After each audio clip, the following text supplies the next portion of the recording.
Yo, what's up, comrades? Hope everyone's doing great. We're here to talk about, make sure this is recording, DanMachi, Season 5. It's called, Is It Okay to Pick Up Girls in a Dungeon, I think, in English. So, this anime is fly as fuck. I haven't watched it in like 4 years, because that's when, I don't know when Season 5 came out, but I just realized it came out, and that's when I watched Season 4. So, I talked about Season 4, I think I might have talked about all the seasons, I don't know, I've been doing this for like 6 years now, it's hard to remember. But, a quick kind of summary of the series to start. DanMachi is about Belle Cornell and Hestia. Okay, so the world is like a fantasy world with like all the gods and goddesses from like various mythologies who are real, and they all have, there's like a whole story where they like came down from heaven and like, you know, organized and like enjoyed hanging out with the humans so much, or like the various races like dwarfs, elves. There's like kind of beastmen people as well. And that they just kind of stuck around. And then there's like there's a whole thing with like, I think it's Zeus and Hera, I think, were like the top two gods and goddesses in this world. And they did something, and there's like a dungeon in this town, and the dungeon goes all the way down to somewhere, and no one's like explored the pure depths of it. It's kind of like Made in Abyss, but it's like less information is known. And they got to some level somewhere deep in the darkness, and like people died, and like Zeus like disappeared or something. Anyway, so the various goddesses like put together these things called familia, which is like their little guilds or families. And then they kind of level people up, and it's like a JRPG world. It's not isekai at all, as far as we know. It's based on a light novel series that's very long, and then there's like various side adaptations to it. So there's the main one with Belle Cornell and Hestia, and then there's one with this chick Freya, who's another goddess, obviously, and then there's like another side one with this chick Ryu, who's like an elf who is a part of like this one guild. I don't want to go into all of it. We deal a lot with that in Season 4, but it's like a wish fulfillment, power fantasy / harem / fan service. It's like got everything that's fantastic about the world, and just makes, whenever you watch it, you just feel like everything is going to be okay, because something like this can exist in this world. And so, you know, that just makes everything better. Like, if this can exist, other great things must exist as well, right? It's that whole line of thought. Like, if you can't tell, I fucking love this anime. I started collecting, I looked into the manga, and I bought like the first 10 issues, but they only did like, I don't know if I even collected the first 10. I think I did, but they only made like 12 or something, and then they kind of like noped out. So, but the anime is fly as fuck. Like, it's super good animation wise, and it's very well done. The voice acting is good, at least in the Japanese. The Americans like so. But it just like, it cruises along, and like it's just a blast all around. I don't know anything about the light novels. This is one of those things where it's like, I enjoy the anime so much, I'm kind of like, meh. I'll get around to the light novel, I'm sure, eventually, someday. I don't think it's even finished, right? So, but they've been like cranking these out like every couple of years, and again, they're just no drop in quality. Like, animations are good, fights are good, fan service is out of control. Well, it's not out of control. It's good. It's good.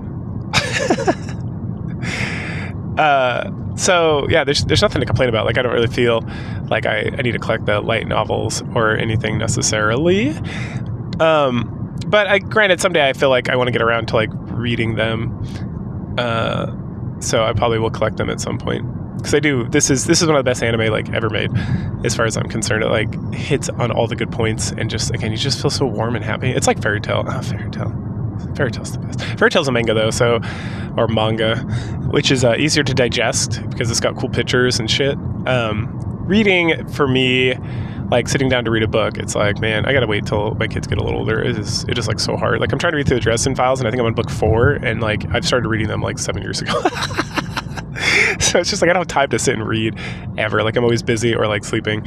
And like comics, you can just kind of like cruise through, right? So it's a little easier to like hit that, and you're getting like, it's so visual, right?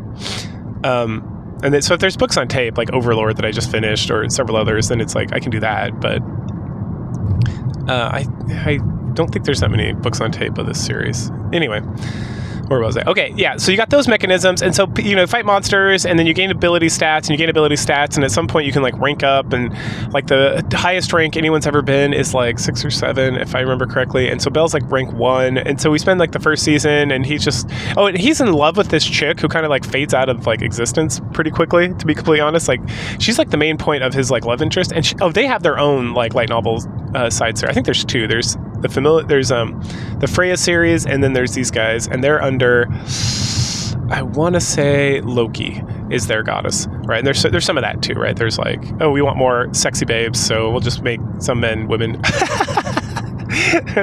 Which, and then they have their own. They have their own side series, and I think the anime, it's a movie, right? I think.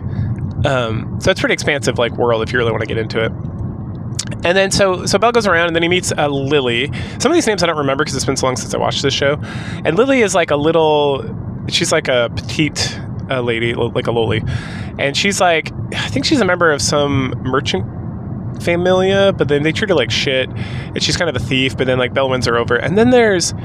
Oh man, I can't remember this guy's name. He's like a blacksmith. He's under Hephaestus, who's also been gender swapped to being a hot muscle mommy. And so he's like one of the greatest blacksmiths, or he comes from the lineage of like the greatest blacksmiths of all time, and that's his whole thing. I keep wanting to say Stark, but that's Fear, and I know for a fact it's not Stark. Anyway, it'll come up in this review at some point because I'm going to go over every episode, obviously, like I normally do. And I'll hear it, and I'll be like, there it is. And then eventually there's like this Japanese familia. I can't remember the name of the god in that. But then he has a lady who's like a samurai lady, and they're like in love. But she goes to like help out Hestia and joins that familia. And then they rescue this fox lady who was like being enslaved by like Aphrodite or something, like a love goddess. I think it was actually the goddess. It's like an Indian goddess, if I remember correctly, like Vishnu, or I don't remember. Anyway, so there's that, and so that's as of season 5, that's the familia. And then season 4, what happens is this elf chick who's like her whole guild got destroyed, and then she became a maid. Oh, and there's like this huge thing about the maids, in like Mamma Mia is like this old adventurer lady, and then she like recruits like these ex-adventurer girls to like run her tavern, and her tavern's like the number 1 tavern in like the area. And so there's Seer. Seer's like the first girl we meet in the anime, I think, even before Hestia. Hestia's around, and she has like this on and off. She's like has a crush on Belle, and Belle and her get along really well. And a lot of season 5, at least the beginning of season 5, kind of focuses on Seer and Belle, finally, right? And she has some relation to like mysterious, like she's very mysterious, right? At the beginning. And then there's Ryu, who's the elf lady, and so season 4 is like her and Belle like get lost in like the dungeon, and they have to get rescued by the rest of the familia. And there's a lot of it's really good, but it's a lot of them doing stuff. And so Ryu eventually like develops feelings for Belle as well. So you got Seer, you got not the Japanese lady at all, the fox lady kind of, Lily a little bit, Hestia for sure. She always wants to bang. She wants to get that dick in her like so bad you can like it's almost like awkward. But she's hot as shit. She's like a loli. She's like the queen loli, right? It's like perfect amalgamation of what loli actually is. If you look up a picture, you'll see. And then, yeah. Oh, and then like the blacksmith guys, seems like he's got a relationship with Hestia. So, or not Hestia, Hephaestus. And so everyone's kind of got like their thing, except Lily and Hestia are kind of like, we're gonna harem this guy up, right? And then Belle's always he's like the clueless teenage boy essentially, who's just like, oh, these women like are throwing themselves at me, they're so beautiful, but I'm in love with like what's her name, and then like what's her name like disappears starting in like the end of season 3/season 4. So he's got like other shit that's more important for him to deal with. Anyway, fantastic. So we pick up in season 5, and they just, they cleared out, they rescued, they defeated like this huge boss monster, like everybody like ranked up or leveled up, except Belle, because Hestia, so the god and goddesses have to like rank you up or like give you stat boosts and like they do like a magic thing to like unlock your hidden potential or whatever. And she refuses to do it with Belle, because every time you rank up, or every few levels you rank up or whatever, you get like a name. There's like a naming ceremony, and she's like, no, I don't want him a name. And Belle's name is like Rabbit or whatever, because he's got like red eyes and white, like really white hair, and he kind of looks like a rabbit. It's kind of like I know in the manga it's brought up more, so I'm assuming in the light novel it's like brought up as well. But and then there's like, then who else? Like Freya's got like a thing for him, and anyway, so we pick up in episode 1 of season 5. And everyone's like celebrating. Lily like ranked up. Like Hirohime, I think is her name, the fox lady. She ranked up, so now everyone's like level 2 or above. Belle's like level 4, and Blacksmith is 3, and I think Japanese Girl is 3 or 4 as well. I think she's 3 because they were like all 3, I think. Anyway. And so they go out to celebrate, and then Cyr, we spend a lot of time with Cyr, and she's thinking about how much she's like, am I in love with Belle? Like, I have a lot of feelings, but then she's like, she talks about how, like, when she first met him, she would bring him lunches, and they were like friends, and then other girls started, like, getting all over him, and she got, like, super jealous, and she's like, is this what love is? Something. And so she decides she's going to ask him on a date, and there's a whole thing with, like, Ryu and Belle. Like, Ryu's, like, being super awkward around Belle because he, like, saved her life, and now she's, like, falling for him, and he, like, saw her naked at some point, which was hot as shit from season 4. And then, you know, she's thinking about that, and then, like, she's like, I'm going to ask him on an official date. She talks to Ryu kind of freaks out a little bit, but allows it, you know, because they're, like, best friends, so she doesn't want to, like, hurt the friendship, which is, like, baller as shit. Good for Cyr. But Cyr's got a lot of concerns. And then we jump over to, like, the Freya Familia, and, like, the council of, like, her men Familia characters are all like, oh, no. So first, Belle, like, someone knocks on the door, and it's a letter for Belle from Cyr, and the person delivering it is, like, she's, like, the aide-de-camp of Freya, right? And so everyone's, like, confused about that, and it's just asking them on a date, and then Hestia's freaking out and yelling at Lily, because Lily was supposed to stop girls from asking him out on dates, and she's like, I didn't expect someone to bring a letter to the house. And then, like, all the girls at Mamma Mia's are, like, talking about it, and Cyr, you know, this is, like, we get primo, like, fan service. We get, like, asses in panties, and then we get, like, bra shots and stuff. Fucking awesome. You know, and they're all excited for Cyr, because she's like, I want to go on a romantic date. I don't want to, like, tell him in person, because he might think I'm joking around, because I always joke with him, but I want him to know that this is a romantic date. And so Belle has to decide if he's going to take her on a date during the Goddess Festival. And the Goddess Festival is this big thing where, like, the 4 goddesses of fertility, which includes Freya, are, like, positioned in these towers for, like, 3 days, and everyone, like, celebrates and fucks, I guess, because it's fertility, right? That'd be the assumption. The anime doesn't say that because it's for, like, teenagers, because it's like a shonen anime on some level. It's more like a fantasy than like straight shonen, like a Fairy Tail or Dragon Ball or Jujutsu Kaisen or something. But it's not, you know, it's like a lot of these isekai, but it's not isekai at all. But it still uses, like, the role-playing mechanics and all that stuff. Okay, anyway.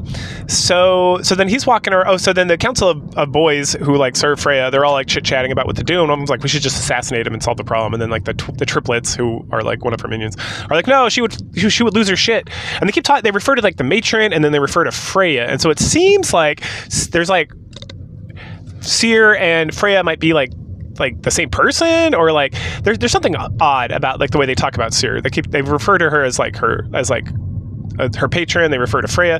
Like, it's kind of confusing in the way they do it, and it's definitely on purpose, right? They're trying to, like, get you kind of confused, because Cyr has always been, like, a mysterious character, and there's, like, lots of hints about who she is and what she's actually doing and all that stuff throughout the 5 seasons or 4 seasons thus far. Anyway. So then they're like, okay, cool. And so Belle's, like, walking around thinking about what he's going to do and all this stuff. And then blonde elf guy, who I can't remember his name, but he is one of the servants of Freya. He, like, jumps Belle on the street and fight and beats him up real well.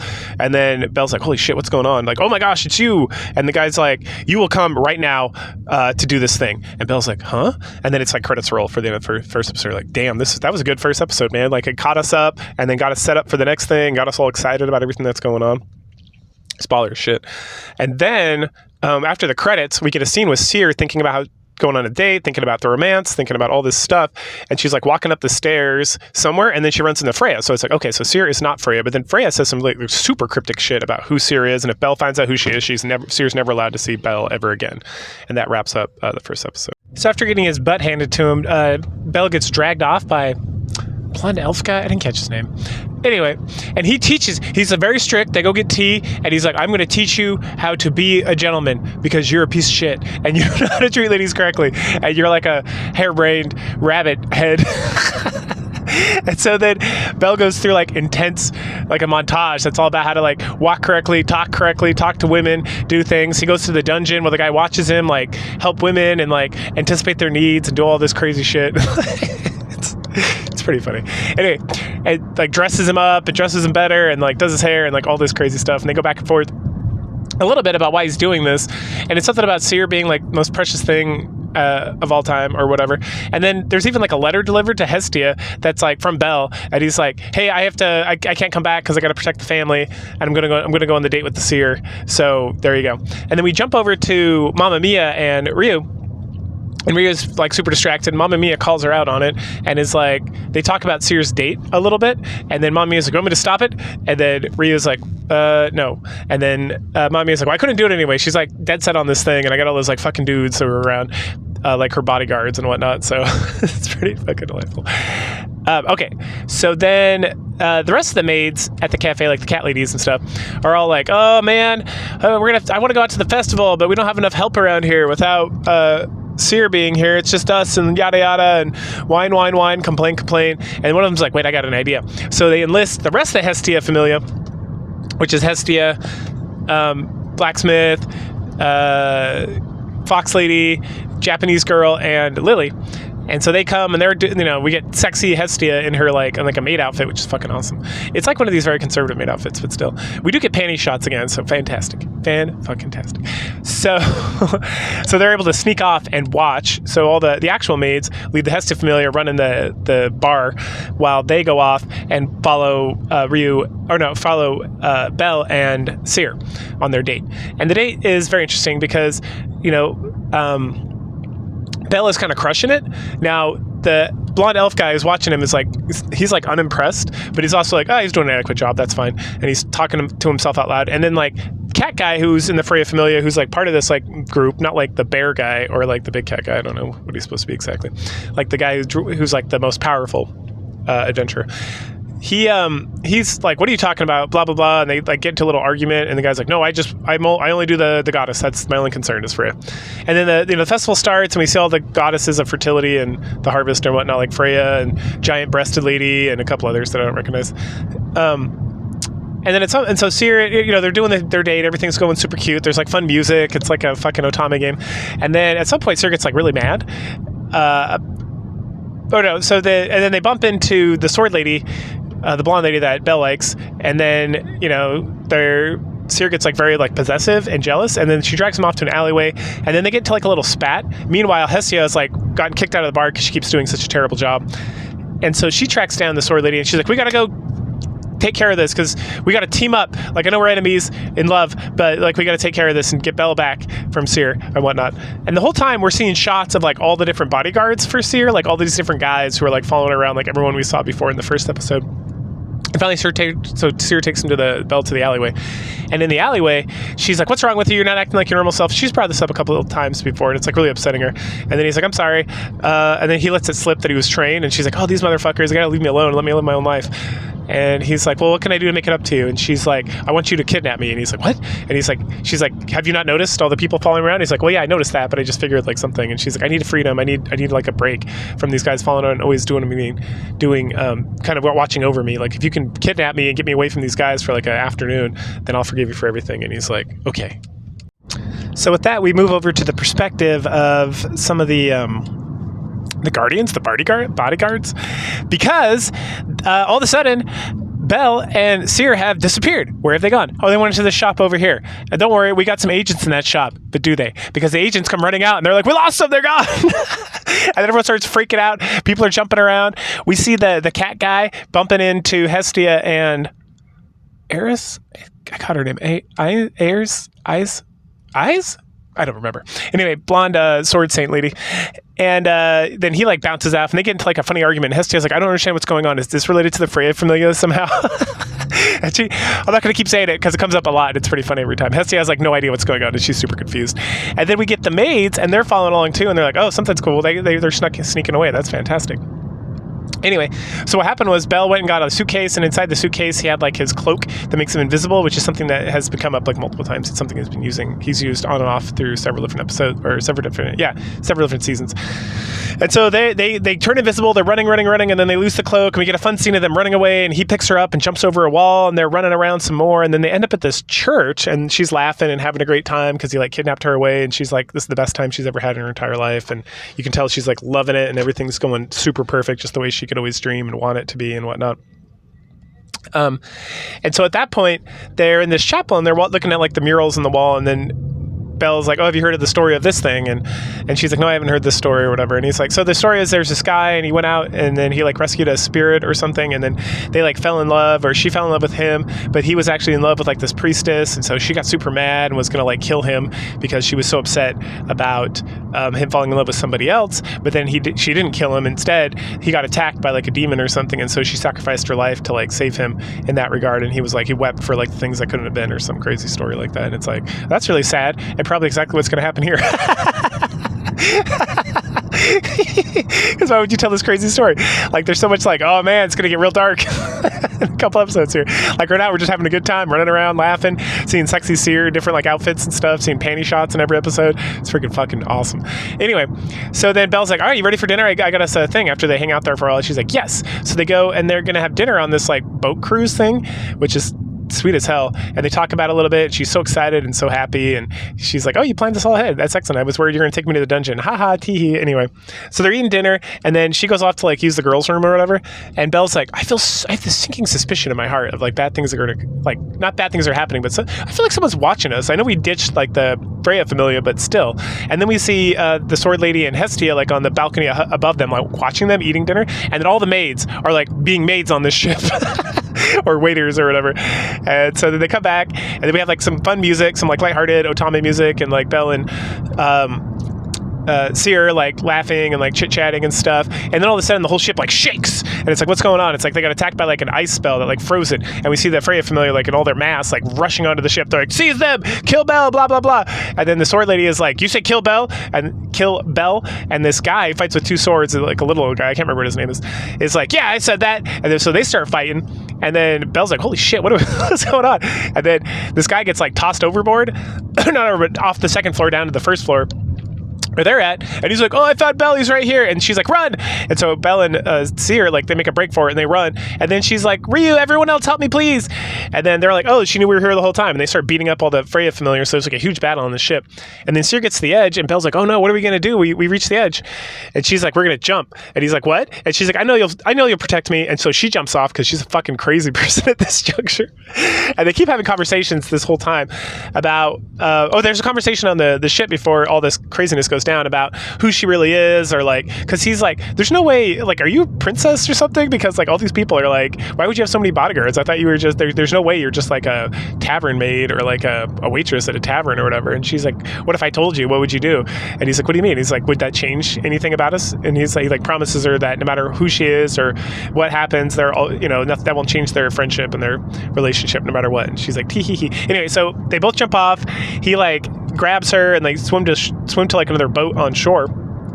And then we see her like in a very sexy, like covered in water pose, and then she like strips off her jacket and stuff, and Belle's getting like really embarrassed, like the typical anime shonen style, where he's like red, and he's trying to look away because she's looking hot as shit, and she's like covered in water, so you can probably see like her tits and stuff, which is fucking awesome. We don't, unfortunately, because this is a show for 14-year-olds, but but then they're like, oh, and then they go to this bridge called the Hero's Bridge, and there's this hero, the great hero Orth or something, and they're talking about him and all the great things he did, and then he died by the hand of the great dragon or something.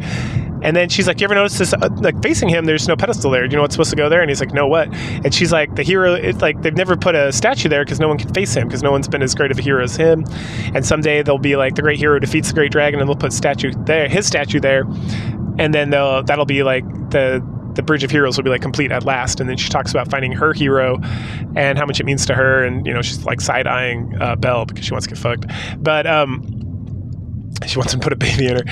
And so then like, and then they see lights, and it's like, oh no, the people are like, they're looking for us, like, where can we hide? And she's like, I have a place to hide. And then she takes her back to like her place, takes him back to her place, which is like just a small bedroom with a bathroom essentially.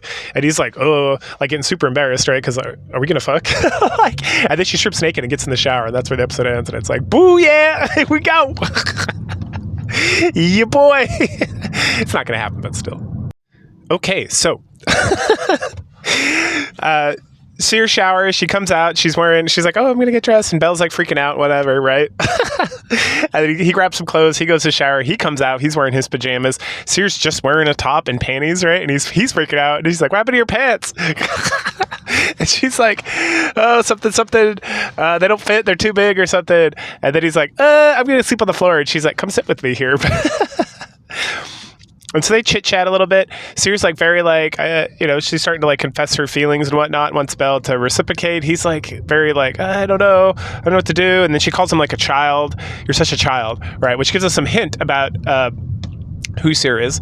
And there's a little more back and forth about that whole situation. And finally, she convinces him to like lay down in the bed with him and to like canoodle a little bit, but not like do anything, because he's like, no, I blah blah blah, something, I don't want to have sex. And she's like, come on, baby. Anyway, at some point we see Seer use like a compulsion ability where her eyes turn all purple, that it like mind washes Belle, and then Belle like overcomes it seems, and then she like freaks out. This is not who I am, something, this is not who I want to be, blah blah blah blah blah.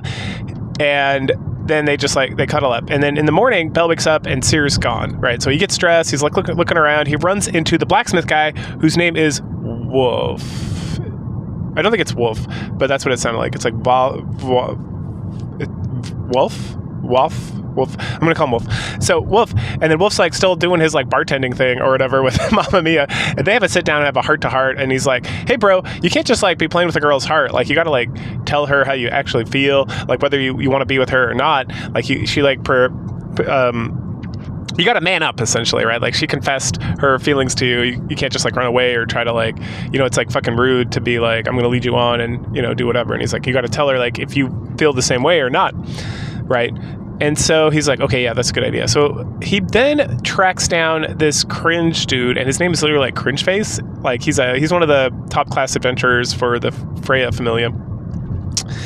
And, they go back and forth, and eventually he says something about, and then Belle kind of figures out where Seer is. And so then he heads over there, and then we get like a funny shot of Hestia and the sword lady talking to Loki, and Hestia's like freaking out. And then Loki says some cryptic shit about like being more, he's like, I'm very concerned as well about like them, but I'm mostly concerned about Seer. It's like, that's interesting. Okay. So then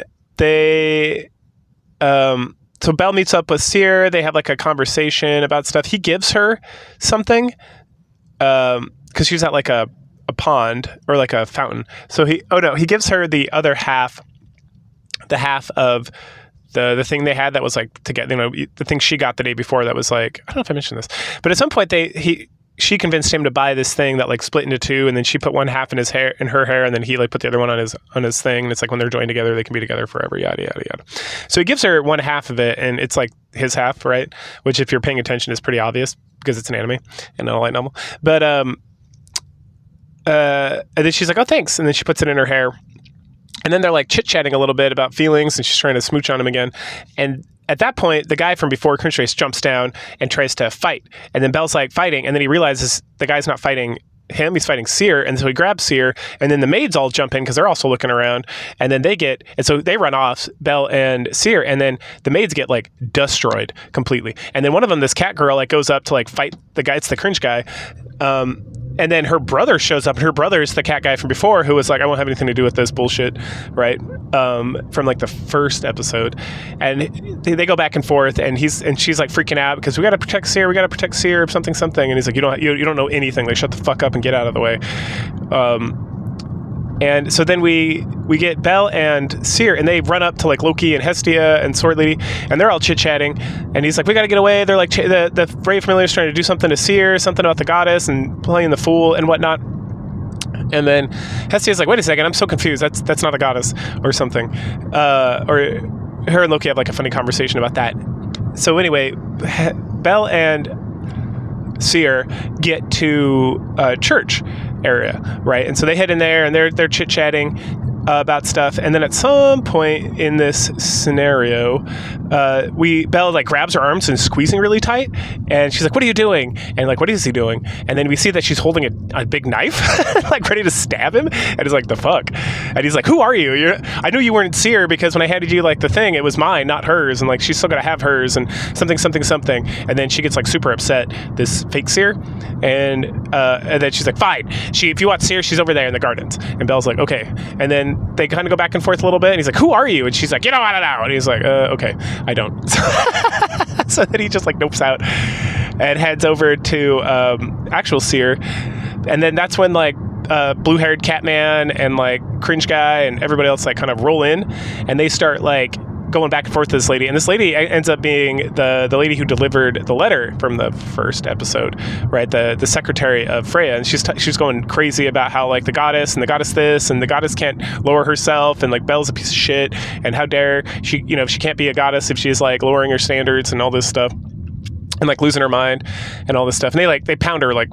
They hit her like in the face pretty hard at some point too. So anyway, and so Belle goes out, and then we see the guy who was training him, the blonde-haired elf guy, like watching from the rooftop. And Ciri's just sitting there, and she's like, she hops up, and her and Belle go back and forth a little bit. And she's so excited that he found her and is like teasing him and stuff. And then she's like, I have to get this. I got to get my feelings on. So she confesses like all her feelings about how she's in love, and this is the only person she wants to be with, and yada yada yada, and all this stuff.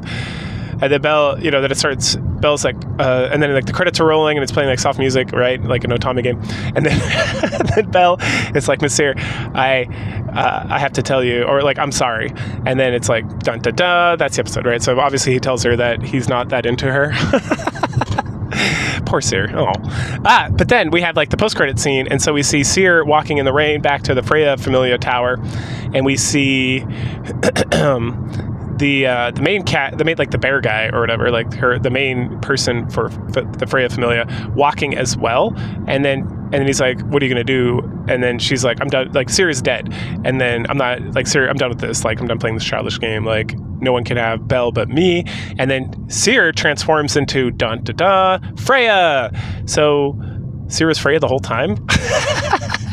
And now I'm confused because I'm like, wait, didn't Ciri go and ask if she could go on a date with the thing, or if she could do something? And then I like recall back to that episode. I'm like, no, she never said that directly. What she said is that her feelings were so strong that she needed to do something. And then Freya said something about like, if you fail, or if he finds out who you actually are, right? So then I'm like, okay, so who was the Ciri that he like went and slept with and stuff? I think that was Freya. And I think the fake Ciri is just from like that day, but then she was pretending to be Ciri because sometimes she pretends to be Ciri because Freya wants, Ciri. So I think what's going on is that Freya is Ciri. Ciri is Freya, right? And that she found Belle, she fell in love with Belle, and that she wanted him, but Freya came down and was trying to seduce Belle. This is like from all the way back in season 1, the very beginning. Then like things would have not had panned out, or there would have been like some sketchy stuff with that or something, or Belle would have been like, oh no, I'm such a child. But she's like madly in love with this guy.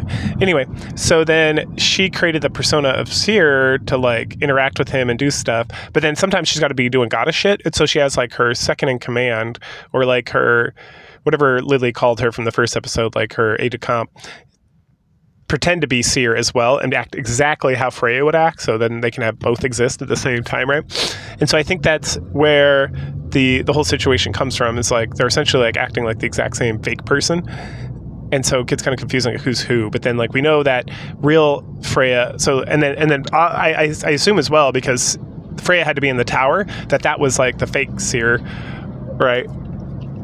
Lady, the aide de camp the whole time, and then real Freya / Ciri was going on a date and doing all this stuff and being cute and kind of having all that fun times and whatnot.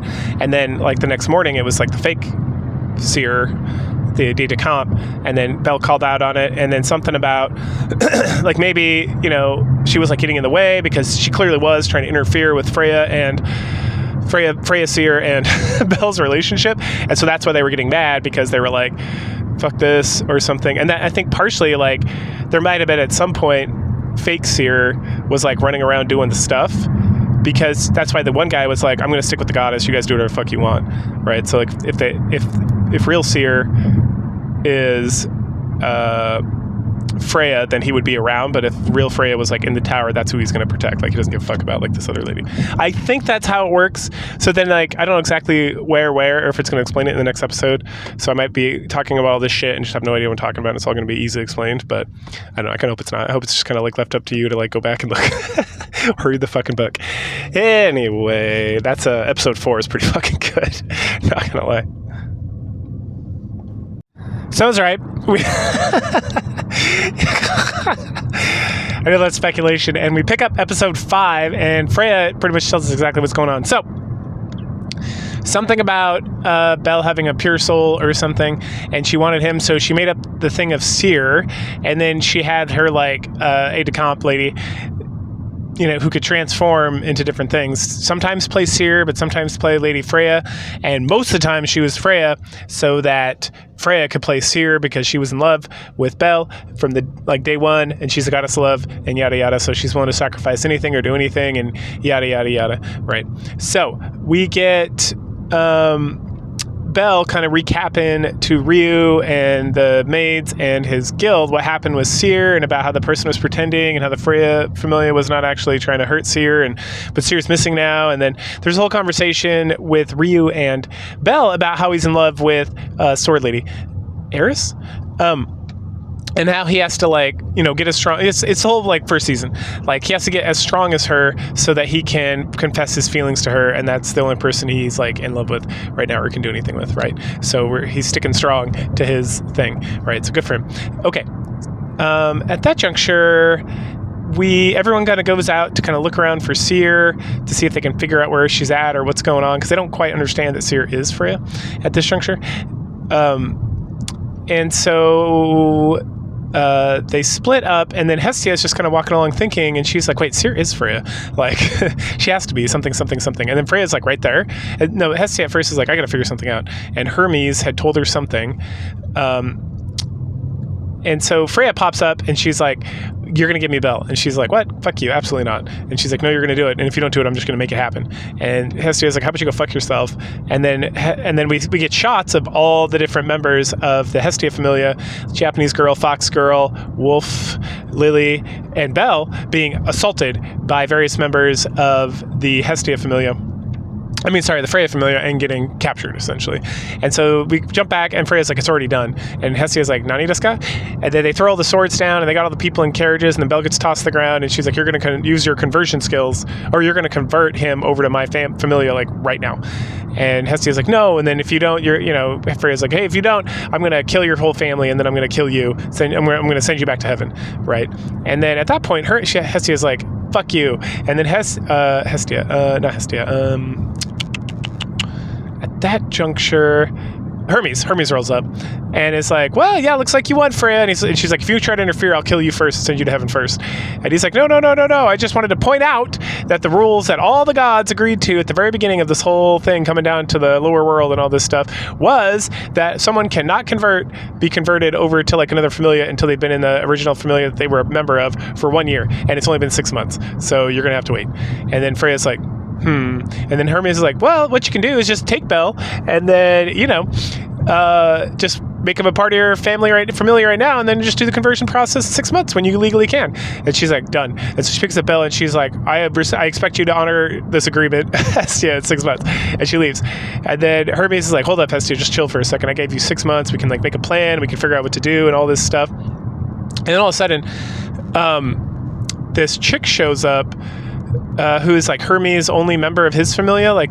She was in the movie, I think. She's been around. She's blue-haired glasses elf lady, and her and Ryu are kind of friends, sort of. So she has Ryu on her shoulder, and then Hermes, and then she's like, something, something, something. Freya's gathering everybody in the central square, and then Hermes is like, fuck. And then Hestia's like, what's wrong? I'm an idiot. I don't know what's going on. And he's like, hey, you got to raise your divinity level. It's as high as it can go so you can resist Freya. And then he's writes something down on a piece of paper, and he's like, don't give this to me right away. Give this to me when the timing is right, because if you give it to me too soon, I'm going to be your enemy. And she's like, what are you talking about? And then she's like, wait, Freya's not going to do that thing she promised she would never do, but she is holding herself to it. And Hermes is like, that's exactly what she's doing. And then we see Freya giving a speech to everybody in the town, and then she uses her mind control powers to make everybody be her slave, essentially, right? And we see this huge burst of divine energy or whatever, and then Hestia is able to resist it. We then jump ahead a day or so, and then Belle wakes up in a room, and he's like, the fuck am I? And he looks out, he's like, wait a second, this isn't right. And then he wanders out, and he sees blonde-haired elf, and he's like, what are you doing? You're late for breakfast, let's go. And he's like, I don't understand what's happening. And they go, and then everyone's like, oh, you're a member of the Freya Familia. You've always been a member of the Freya Familia. So, no, I'm a member of Hestia Familia. And everyone kind of haha, that's funny. Don't disrespect the goddess Freya or whatever. And he's like, no. So he runs out, and he runs into town, he runs into that asshole from the first season who treated him like shit. And then he's like, you know who I am? The guy's like, oh, I'm so sorry, you're a member of the Freya Familia. Please don't hurt me, blah, blah, blah, blah, blah. And he's like, no, I'm not a member of Hestia. And he's like, oh, here, give him money. I'm sorry. And then he runs off. And then Bell kind of like freaks out, and then he runs around some more, and people are giving him a crazy look. And he sees like the guild lady, who is like the girl who's like always helped him with like guild stuff, and who also has a crush on him, obviously. And then he's like, you know who I am? And she's like, I know who you are, but we've never met. And he's like, no, you were my like associate or whatever at the guild. And she's like, no, the Freya Familia has their own like associate, or they don't do guild stuff or some crazy shit or something. Anyway, and then he like freaks out again, and he runs off, and he runs into Hestia and Hestia Familia, and he's like, you guys know me? And they're like, yeah, of course we know you. Everyone knows who you are. And it's like, I remember, and then Hestia clearly, we see Hestia, and she clearly has resisted the mind control, but she's smart for once. And so she's looking around and seeing all the people from the Freya Familia who are like following him. And while this is going on, we're getting the Freya Familia main characters, like the blonde elf, Cringe Lord, the blue cat, and all these guys, and like it's not triplets, it's like quadruplets. Anyway, they're all talking about how they're mind fucking Bell. That's like Freya's whole thing, because Freya can't affect Bell, which we know that because she tried it and he resisted. Probably because of the Hestia blessing or something, or some other reason, right? Some other mysterious reason. Anyway, so then he like really is like freaking out, because Hestia is just like, let's leave the Freya Familia alone. Ignore them. And then she like wanders off with the rest of the Familia, and he's like, no, and that wraps up that episode. So we get a little bit of Hestia wandering around thinking about what to do, and thinking about how the mind control is so powerful, right? She bumps into Hermes, and she's about to say something to him, but then she remembers that he told her not to say shit and to like wait for the right opportune time to use the piece of paper, right? And so she's just like, oh, okay, I gotta go. And then she runs into the Sword Saint lady, and asks if she knows Bell Cornell, and she's like, yeah. And the lady, the sword lady, is just like standing there on like the wall, staring off into like the sunset, because this is where her and Bell used to train like all the time, like in season 1 and 2 and 3, or 2 and 3, something like that. Anyway, they have a lot of connection here, and Hestia's like, why are you just standing here? And she's like, I don't know. And so Hestia like orders her not to go anywhere near Bell. Asks her very kindly, because she's in Loki, or no, Loki's Familia, not in Hestia's. Because she feels like if Bell got rejected by her, then that would like break him completely, right? What else happens? Okay, so then Bell he's continuing to like deal with the living in the Freya Familia.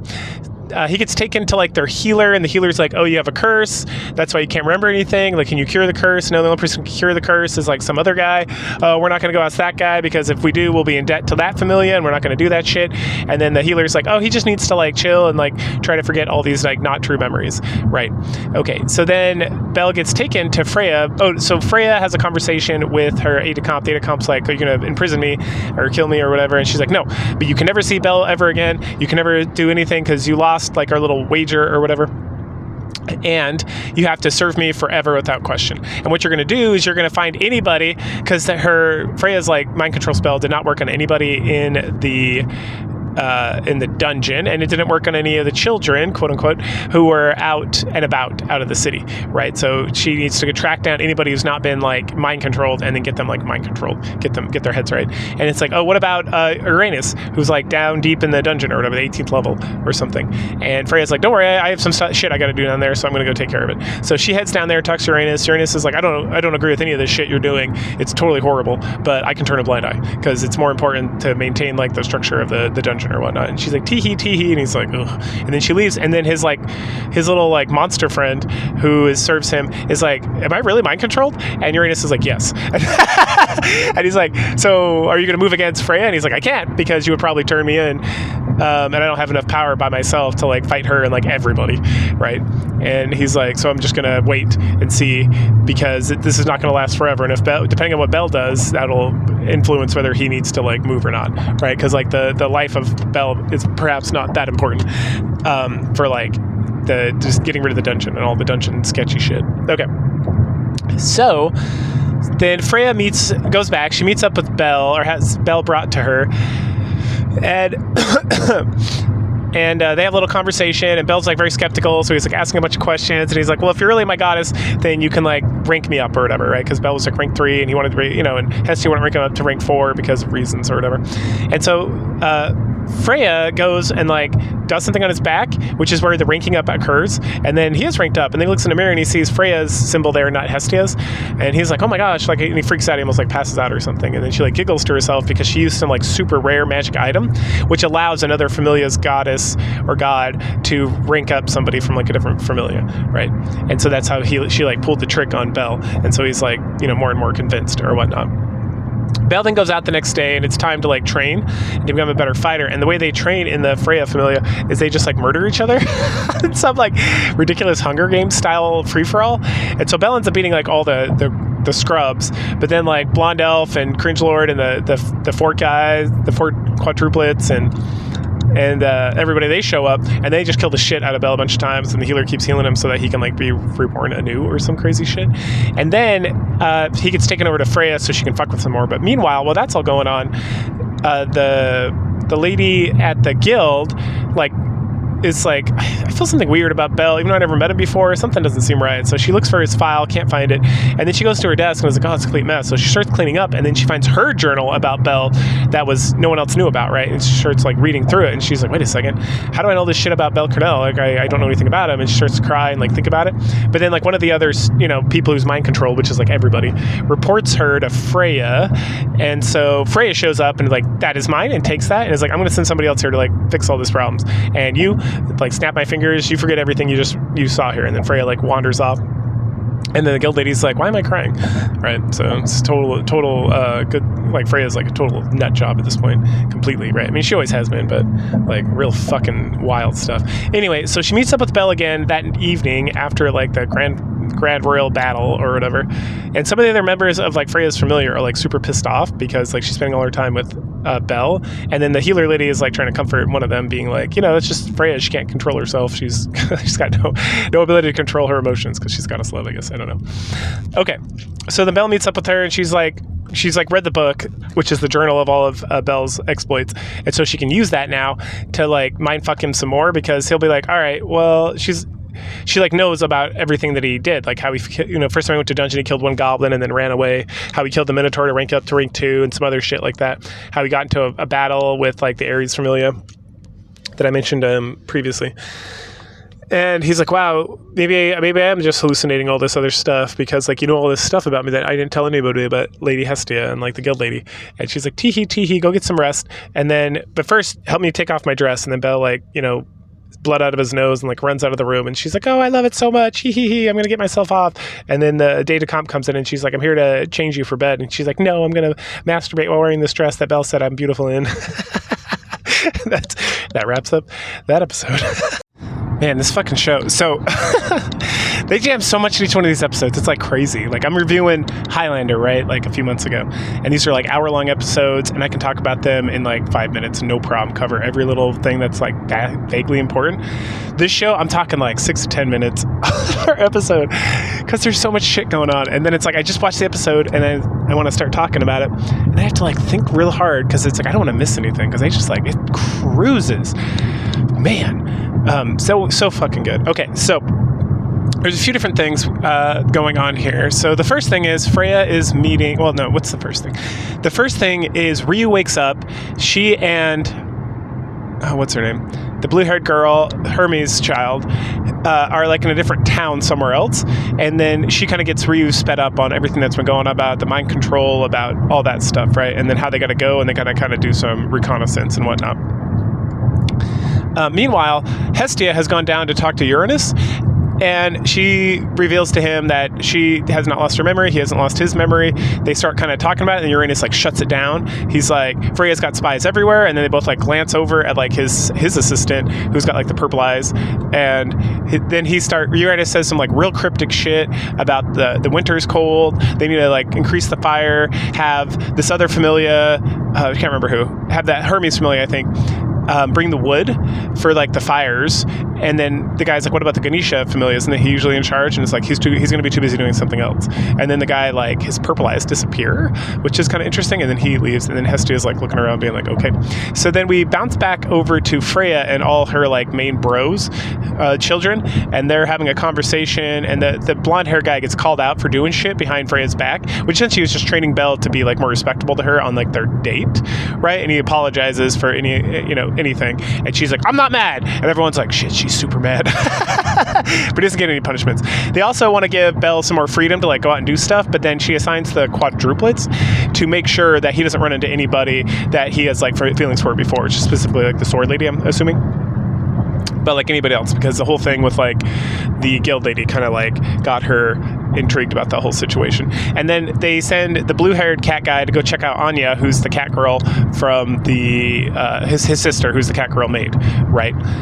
Let's see, I think that... Oh, and then they talk about how Ryu and... I can't remember if it was here. At some point, they like report in that Ryu and Hermes' child have like disappeared, and they're like not, well, specifically Ryu's not at the tavern, and so she must have escaped, right? And so she's like, we're gonna set a trap to capture them. It's like, okay, sounds good. So then we jump over to Anya. Okay, so and then the blonde hair guy the blonde hair elf guy requests that he can take direct supervision over Belle in his training to be a better warrior and whatnot. And Freya's like, yeah, sure, I'll allow it. And so he goes to do that, and then he just beats the shit out of Belle and blah, blah, blah, blah, blah. And then he's eating lunch, and then the blue-haired guy, not the cat guy, the other blue-haired guy, he's like a tsundere, but not in a gay way, is like, hey, your hand shakes. And Belle's like, I know, I'm trying to fix it. And he's like, don't fix it.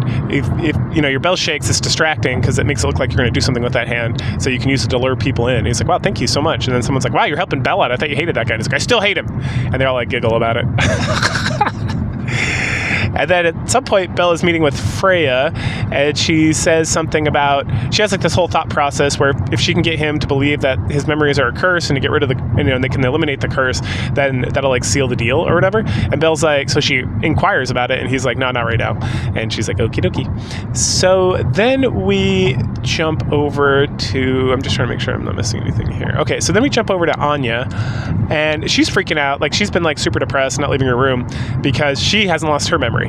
And so then the other girls, the assassin blonde lady and the other cat girl, like drag her out and are like yelling at her for not helping out, and Ryu's disappeared and all this stuff, and she's like arguing with them about Seer, and they're like, I don't know who Seer is, Seer doesn't exist, something. And then Mamma Mia walks up and she's like, you guys gotta get to work right fucking now. And then Anya's like, you remember Seer? And Mamma Mia's like, you bet I do, but like no one else does, so you gotta like drop it. And she's like, no, I refuse, and she runs off, and Mamma Mia's like, god damn it. And then as soon as Anya gets outside, her brother's there, and he's like, hey, you got to drop this Seer thing and go back and work and stop being an asshole. And she's like, no, brother, blah, blah, blah. And he's like, come with me. And so then he leads her over to Freya, who reveals that she's Seer, and she does this whole thing. And then Anya gets like super pissed off and like yelling about that and stuff. And then she goes to like attack Seer or / Freya, and then the blue-haired cat guy gets in the way, and then something's about to happen, and then Ryu jumps out, or no, then he like smacks the shit out of her, knocking her down to the ground. And then Ryu jumps out and is like, leave my friend alone. And then Freya and her go back and forth about Seer and about like the truth and all this stuff. And then Freya, and then Ryu's like, I don't believe you're Seer. There's no way my best friend could be like Seer or whatever, blah, blah, blah. And then she's like, oh no, sweetie. In fact, I know you love Belle, and like, you're my best friend that I've ever had. So like, I'm willing to, like, I love Belle, but I love you too. So I'm willing to like bring you in on the whole scheme where we're going to just like fuck Belle all the time, and he's going to like ravage us. And then you can even have her babies, because I guess she can't get pregnant.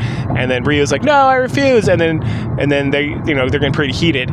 And Freya like uses her mind control powers to like make her kneel, and she's like, oh, sorry, and she like turns it off. She's like, I didn't mean to do that. I always resort to that. I apologize. Like, you're my friend. I don't want to do that to you. But then the blue-haired guy like knocks her out or something, or she just like passes out. And then she commands the blue-haired cat guy to like pick her up and bring her to the dungeon so she can be like held in there, because she doesn't. And then it's like, why don't you just mind control her? And it's like, I can't, because she's like, I don't want to defile her soul, because I actually like her. And the guy's like looking at her kind of funny, I guess, because she's like, do you have a problem with that? And he's like, no, absolutely not. And then she's like, you do whatever you want with your sister, but make sure she stops acting up. And then Anya wakes up a little bit later, and blue-haired cat guy's like holding Ryu, and he's like, sister, you need to shut the fuck up. and something, and go back and just pretend like none of this ever happened, or else we're going to burn that fucking tavern to the ground. And then she's like, oh no. Meanwhile, a bit later, Belle is, visiting Freya as he does after dinner, and he's like, "You okay?" And she's like, "What do you mean?" It's like, "You look depressed." And she's like, "Oh, you're so silly. You like can't, you like act like a 12-year-old boy whenever girls show you affection, but you're like very deep and insightful when it comes to like not being affectionate." And he's like, "Well, you always listen to me. I'll listen to you and whatnot." So she talks about Ryu, but like very like obscurely, like, "Oh, I had a friend and we can't be friends anymore," or something, and something because of love and whatever. And he's like, "Well, you can always turn around and like fix things, right? There's nothing's like ever like you can never fix it, right? There's always a chance." And she's like, "Oh, Belle, and then she talks about loving him, yeah, and then and he gets like super skittish, and then says something else, or then he calls her like Seer, and she freaks out and then kicks him out of the room. And then we see like the aide de camp is like listening outside the door, and then the blonde guy walks up. He's like, "The fuck are you doing?" And she's like, "Nothing," and like runs off. And then he stands there in front of the door, and he's like "Help me," or like, "I swear my allegiance," or like, "I pray that I can always serve you the best that I can," or something. So like that's kind of cryptic, because like, what's he gonna do? That's a weird thing to say out loud at the end of the episode. So episode 8 here, we finally get some movement on things, right? We're no longer just kind of like treading water and whatnot. All right, God, there's so much in this episode. Okay, where do we start? We'll start with Belle. So Belle is questioning things. He's like starting to like really get depressed and wanting to just give up. He's like super stressed out, and he's starting to forget like reality. It's being overwhelmed by Freya's reality, right? So he's like freaking out about that, thinking about that. She keeps trying to seduce him to bring him into bed to fuck, and he keeps like denying her that. And then he keeps like thinking about Seer, and then he can't give up because of the tears of Seer, even though Seer quote unquote doesn't exist and whatnot. And then blonde hair elf is beating the shit out of him day after day after day. And then everyone's like questioning him, like, "Hey man, you're like really fucking Belle a lot. Like you gotta tone it down." And he's like, "No, we need to do it more. Haven't you noticed?" The goddess Freya is like losing her mind because she's not getting what she wants, and like she's starting to like maybe have regrets or maybe question the things that she did, right? And so that's causing a lot of problems. So like if we want to be her familia, if we want to stay true to her, we got to beat the shit out of Belle. So I need like you to help. And he points at like the blue-haired cat guy, and he's like, "No, I got to guard the inn." And then he screams at him about Anya and about the inn and everything, and they talk about Mamma Mia a little bit, and then he demands that like other people help him as well, and they're gonna like beat the shit out of Belle a lot more. And then he like freaks out some more, it seems, and he essentially says like, "No more watching Belle. Let Belle go and do whatever the fuck he wants all day. We don't need guards on him. In fact, we need guards over at the tower for like the dungeon, because the Loki Familia is going to come back soon, and they have somebody who can like see through illusions and whatnot, and so who's like immune to Freya's powers. And so we need to go make sure they all get like mind controlled like real good before they can like figure out what's going on and help out and whatnot. So send everybody over there to make sure that happens. And meanwhile, I will watch Belle by myself." And so then Belle's out and about doing shit, and he goes back to the inn and asks about Seer, and like the other cat lady who's not Anya and the blonde-haired assassin lady, they like really get into it with him, or screaming at him, yelling at him. And then Mamma Mia's like, "Get the fuck out of here and get supplies," and they leave. And then Mamma Mia's like cutting some stuff up, and Belle's sitting there for a little bit, and then he's about to leave, and then she's like, I am a member of the Freya Familia, but like I'm kind of an outcast, and if I was to tell you this thing, it's kind of considered mutiny against like the Freya Familia. And then she says something, and Belle's like, "That's weird." And then she's like, "Get the fuck out of here." And so she tosses like her meat cleaver at him and like puts a big hole in the ground because she's so fucking strong. And he runs off, and he's like, and then he's like, "Wait a second, she said that to me before, like the first time I met her or whatever. It's something about like, it's not important about the dungeon, it's about what the winners are the ones who, like, it's not important how deep you get into the dungeon, it's like coming back to life makes you a winner." And he's like, "Oh, she remembers. That means like," and so he starts putting pieces together. He's like, "I got one more person to find that I haven't spoken to." And he runs over to like the dungeon area, and he sees Eyes? I think her name is Eyes. Yes, Eyes, like Wallengold or something. Valen something. Anyway, so Eyes, who's the blonde chick, who's a sword saint lady, he sees her with like the two Amazonian girls from the Loki Familia, and so he's like, you remember me, don't you? Like, you know who I am or something? And they're like, "Hey, we were told to stay away from you, something, leave us alone, blah, blah, blah." And then they start walking by, and then as Eyes is like walking by him, she grabs his arm real tight, and he's like, "Eyes?" And she's like, "I, in my heart, know that you and me train, and that we're supposed to be up there on that wall training right now, and I don't remember you, but I feel this way. I feel like there's like something missing, and that this is it." And then that inspires Belle to not give up, because Eyes is like the true love of his life, even though she's like super autistic. Maybe that's what he's into, right? But anyway, so then he's like, he like gains a new sense of like himself and like doing fighting strong and stuff. And so then later on he's fighting against blonde-haired guy like all day, and he's actually like, he's not winning per se, but he gets a cut in, which no one's gotten a cut on this guy in like forever or whatever, because he's so fast and his magic and jumping around and shit and being an elf and whatnot. So he gets this cut on his cheek and he's like, I did it. And everyone's like, holy shit, did he cut his cheek? Did he cut him? And the guy comes up and like kicks him real hard, and then he smirks at him while Belle's like looking, because clearly all this shit is like, you know the blonde-haired guy's like doing something shady, right, to like help Belle, or to get like Freya to get over Belle or something, or to like, because he's not a big fan of this whole situation, right? That's my suspicion. And all this stuff is kind of like plays on whatnot. I'm sure we'll find out the show's like spelled stuff out pretty well so far. But and he's like, stop getting so cocky just because you got me like a tiny little bit. You haven't won the battle yet or something. And he's like, oh, well, the day's over. Right. Okay. So that's that whole thing. And then on the other side, we have, so that's like A plot. And the B plot, we have Hestia and Hermes' girl. I can't remember her name. Blue-haired lady. And so Hestia and her like meet up. There's a funny conversation before that happens with Hestia and Wolf in his like workshop, where he's like, I was cleaning this whole place up and I found all this like light armor that I've clearly made, and I clearly made it with love and all this stuff, but I don't know who it's for. And then Hestia's like, oh, okay, well, keep that in your heart, right? Because she doesn't want him to forget Belle. But then she meets up with the Hestia lady and they have a conversation, and she pulls out the little note for Hermes, and at some point, either here or earlier, she's like walking around town and she sees the Hermes familiar, like the other members, like delivering wood all over the place, right? And that goes back to Uranus, who's like, make a hearth of Aurorio, right? And then stuff about that. And so they're complaining about that. And then we bounce over to Hermes, and Hermes in his mind is like, I am forgetting something and I'm in a loop and something's going on. But every time I feel like I get the answer to it, my mind gets reset. So I don't know what's going on. And he's like thinking. And at some point he like asks his members of the Familiars, like, did I tell you guys anything weird or give you any weird notes? And they're like, yeah. One person's like, oh yeah, you told me loop. And the other one's like, yeah, repeat. And he's like, got it. And he's like, I'm so smart. Like when I remember stuff, it all gets erased. But if I tell them, it's just like enough spread out information that I can like get that information back without having to like re-establish like the whole thing again. So Hermes is like super smart, right? Obviously. And he's like figuring stuff out, but it's like he can't figure out too much. And he's like, if only I could find a way to like just get instructions from myself on what to do. And he even has like this note in his hat that he wrote for himself that says some stuff. And so he's like piecing all this stuff together, and he's kind of figuring out that he's being mind controlled, and it's probably Freya, but he doesn't want to figure out like too much stuff, because when he does, he like his memory gets like re-erased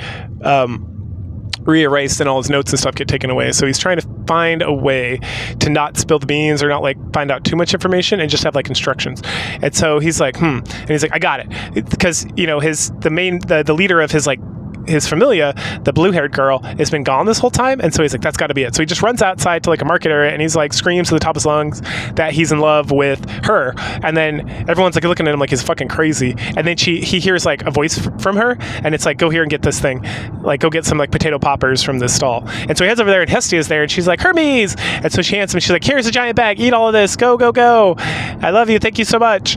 And so he takes it and he eats them all, which I don't know why he just dump it out. And then he finds the note, and the note literally just says, turn Aurorio into a hearth. And he's like, got it, I don't have to think about this, I'm just going to execute because I know this is my handwriting. That wraps up episode 8. That's good, man. This fucking show is so good. Episode 9 kicks off with Belle sitting around thinking about stuff, and then all of a sudden there's like an explosion, and the healer lady from the Freya Familia and a couple other people like roll in, and they're like, oh, thank goodness you're all right, stay here, there's like an explosion, we'll figure it out, don't worry about it. And that explosion is Ryu. What's Ryu doing? Oh, Ryu is she escaped. She got released by hard time telling, it's either the blonde-haired elf guy or I think it was actually the aide-de-camp lady, or the second in command or whatever, the one who was pretending to be Seer as well.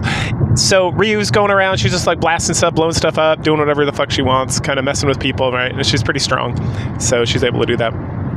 Meanwhile, Belle's trying to like piece things together, and he's like, well, I feel like they're guarding me from leaving, not from like whatever threat this is. And all of a sudden he hears some noise behind him, and he turns around, and the two people that were guarding him are gone. And so he runs out, and then we see blonde-haired elf guy like watching from like the shadow. So he clearly knocked these guys out so Belle could escape.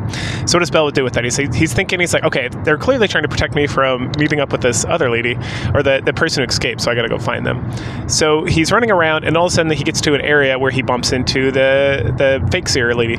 And so she she starts yelling at him about him not understanding what actually is going on and about her feelings and well, not her, but like hers and Lady Freya's feelings.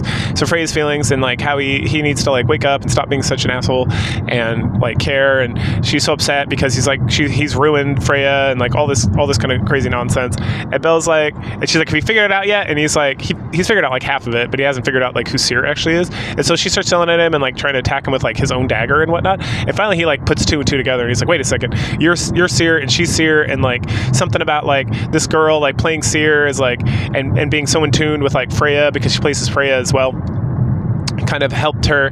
Like she in her like she hates Belle because Belle's like ruined Freya, but at the same time she also like is in love with Belle, so it makes it hard. And that's again because she's in tune with Lady Freya, not because she actually cares, but because she had to like pretend to be Freya and also Cyr.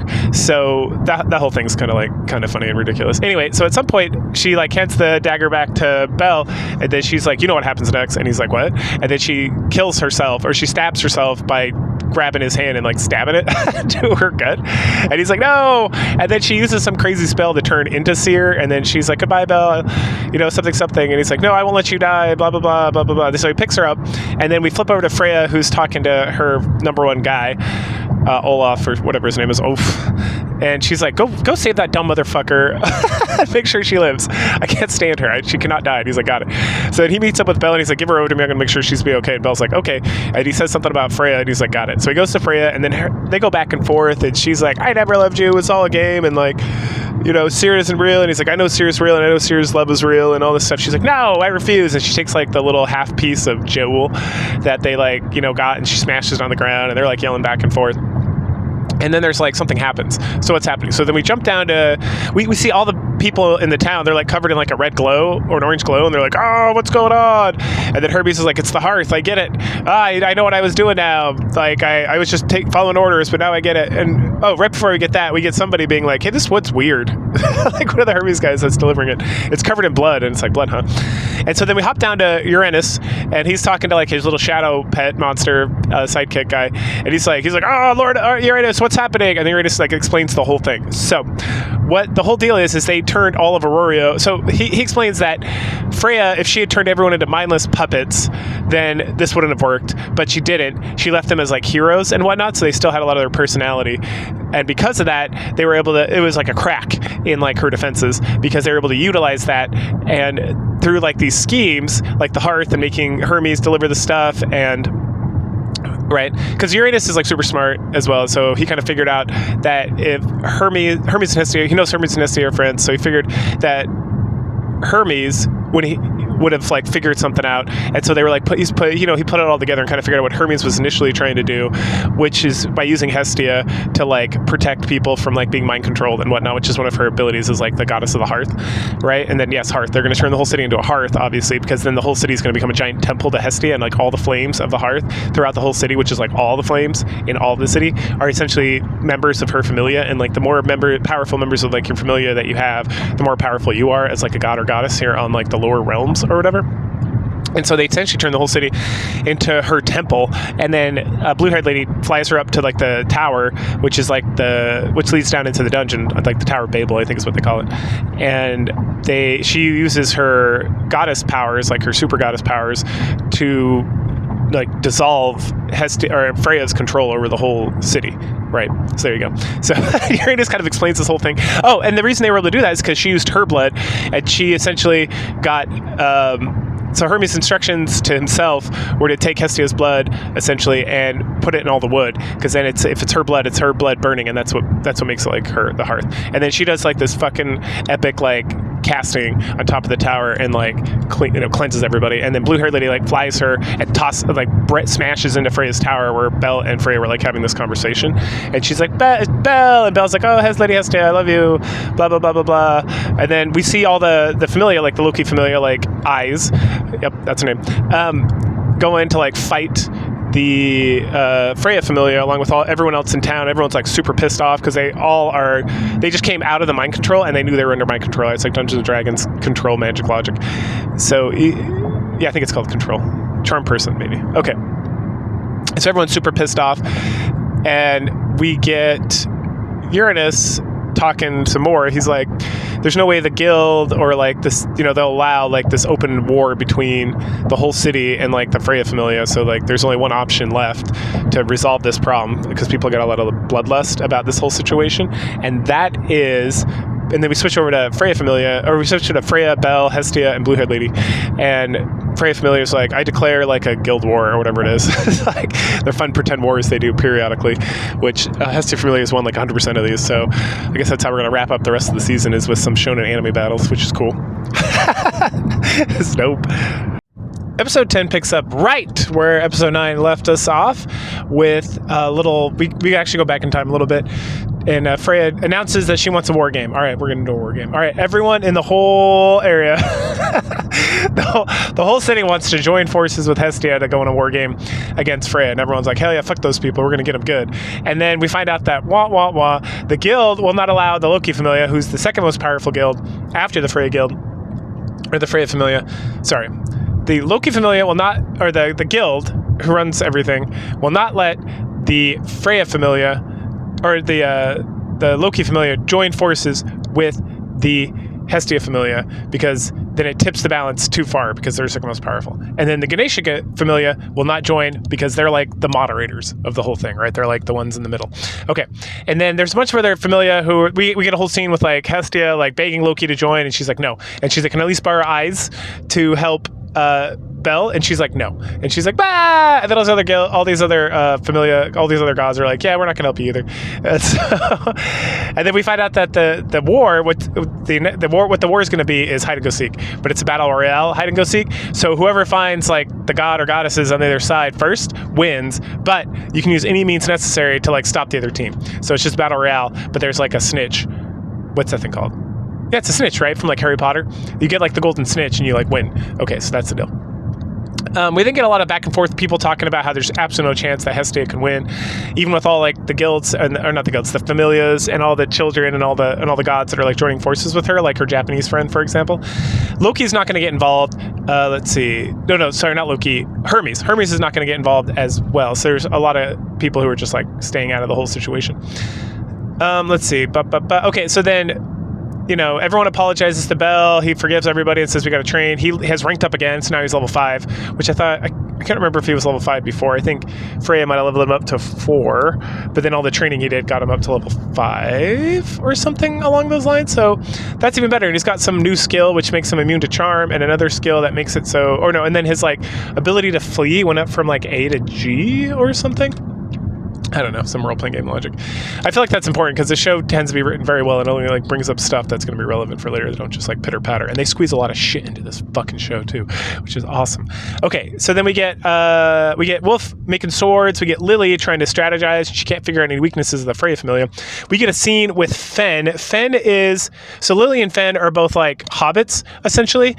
And Fen, it's sort of like the quadruplets, or like the Hobbit race, or like the Kender race, or the whatever you want to call them, the halfling race. So Fen is like a master strategist. He's like he's like the best strategist in the whole. And then the other master strategist is the blonde-haired guy. And then Lily's like their strategist, right? So Fen meets up with Lily or first of all, Fen is like, this is fucking stupid. We should be able to help out. We're all pissed off. And then the guild leader is like, look, I'll make it up to you. Here's like a crystal or something from like the 60th floor, which holy shit. I think Belle's been to like the 20th floor. I know. It's like, damn, dude, that's like, and it's like a glacier or something. And he's got something. And he's like, I'll give you this and some information about the 60th floor if you just don't make a big deal about it. And so then Fen and blonde hair guy go back and forth a little bit, and then Fen meets up with Lily later and gives him like all the information, or her the information, so she can be a master strategist. He tries to fill her head with stuff, which is what the blonde hair guy knew was going to happen, right? Because he's a master strategist, obviously. All right, what else? Wolf's making swords.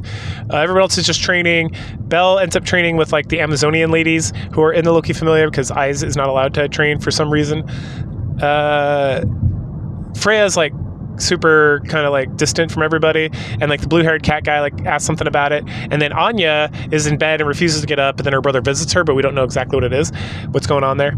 Ryu swears that she's going to get revenge and find Seer. Oh, at some point, Belle is like, okay, yeah, sorry, at the beginning of the episode, Freya is like, if we win the war games, I get Belle, and there's no more questions about it. Like, okay, fine. And then if Hestia wins, what does she get? And then Belle's like, I want to speak with Seer. I don't want to speak with you necessarily. I want to speak with like the Seer. And she's like, fine, I'll allow it. like one more time or whatever. And then he also says, I want to talk to Seer. I want to talk to your true self. And she gets like, fine. Right. Anyway, so she's distraught about the whole thing. And then the aide-de-camp lady, who's like, she's still in Seer's form, and it seems like she's holding on to Seer. So Seer hasn't left, like this artificial kind of creation, existence, personality that Freya has, that's the Seer. She hasn't been like completely destroyed because the aide-de-camp's like holding on to it, and they like shared it or some magical bullshit, right? And then she's in a coma as well, so she's laying there, and then the healer lady doesn't understand what's going on and is super confused by the whole situation. We also get some shots of like, there's like a scene where like the head guy in the like Orr, I think his name is, the head guy in the Freya Familia, is like, clearly he had spoken with eyes about something, and then he like wanders off. So we don't see what they talk about, but we see them like him walking away from her and her like being contemplative about something. And then let's see what else. I'm trying to get everything. We get people talking. Okay, then the day comes. So they're all good. They're going to play hide and seek on this island. All the gods that joined with Hestia's team have to be found. And Freya's the only one on the other team, so if she gets found, the game's over. But to win, you have to not just find Hestia, you have to find all the gods.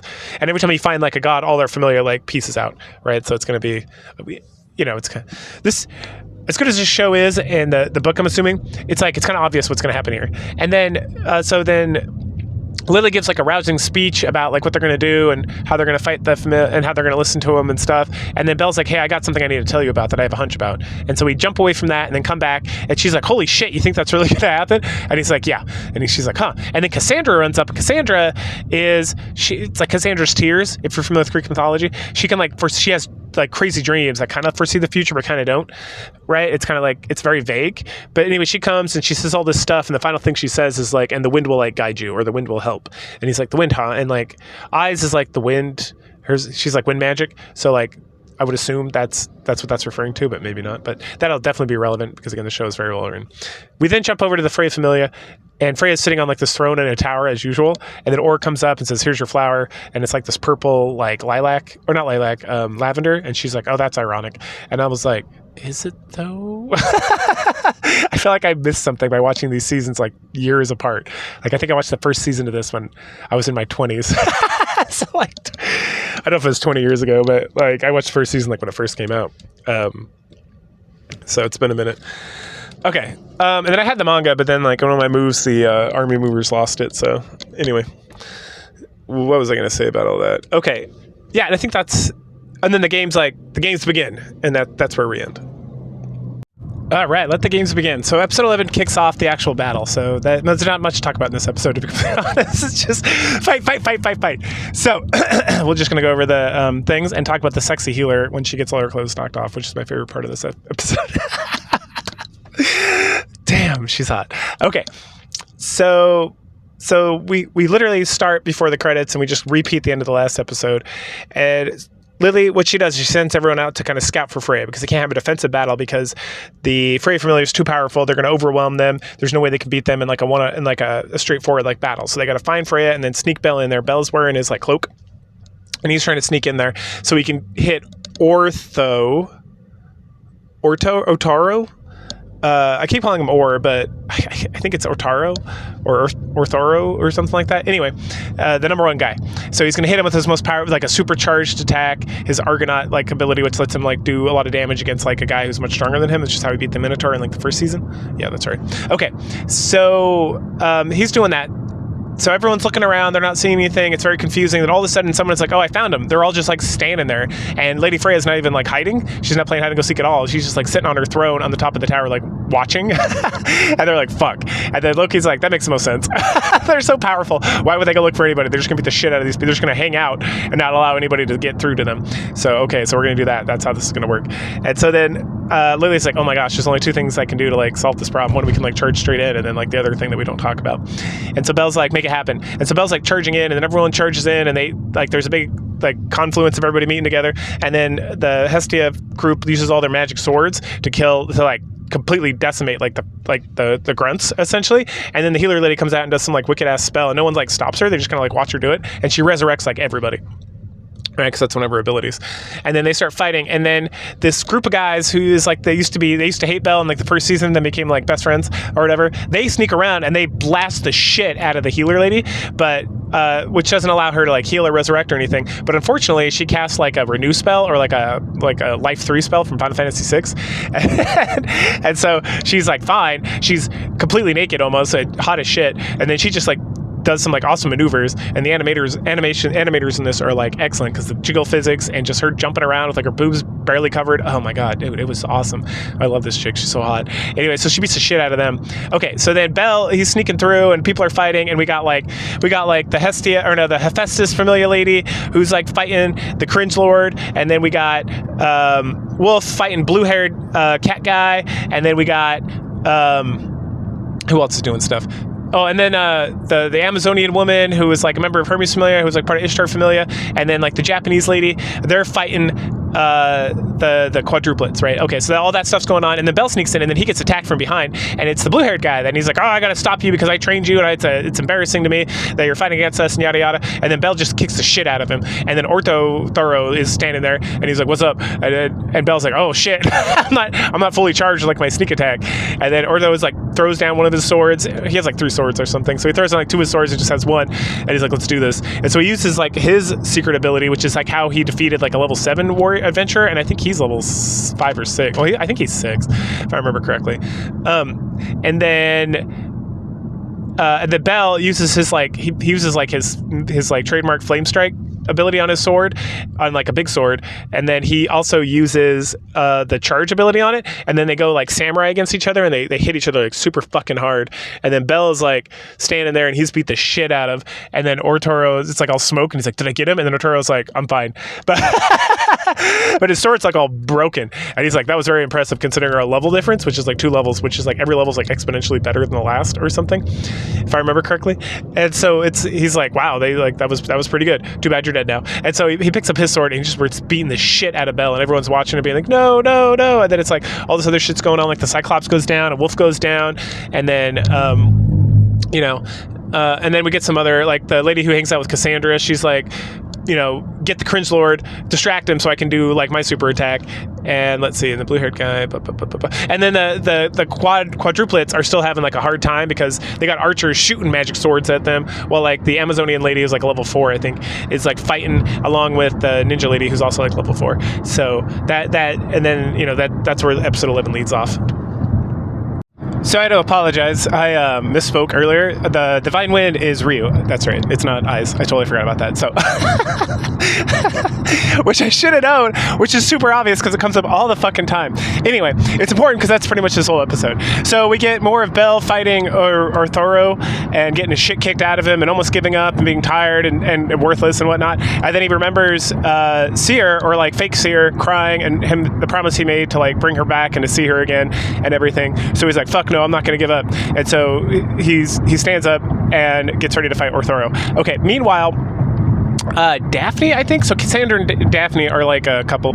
They're like best friends forever. And so Daphne is the one who told everybody to distract Cringe guy, while she like took care of stuff.